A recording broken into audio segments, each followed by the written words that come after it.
There's no question that the number of automobiles that hit deer this time of year is up significantly. This time of year, the deer are in mating season, so they're typically a little more active than they are through other times of the year. So for sure, deer in our neck of the woods, running into the roadways, running out in front of cars, just jumping into the street is something that happens pretty significantly more often now than it does other times of the year. Up here in Forsyth County, we have a pretty significant deer population. There's still plenty of woods, and even in residential areas, people have deer running around up here. So it's always something that you can run into, whether you're on 400 or on a back road heading to your neighborhood. So one of the things that we recommend for everybody when they're driving is pay attention to what they're doing.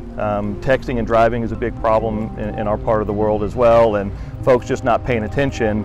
And if they're not paying attention to the roadway and what they're doing, then an animal jumping out into the road in front of them is going to pose a pretty significant problem for them. Anytime that you drive, driving is a dangerous task to begin with, so you should always be paying attention to what's going on around you.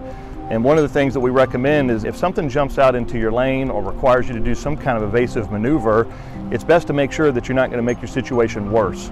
For instance, if a deer runs out in front of your car and there's no safe place for you to drive your motor vehicle, jerking your car off the roadway may not be a better solution than just hitting the deer square on. So what we don't want to do is make a bad situation potentially worse by driving into something that's even more damaging than an animal.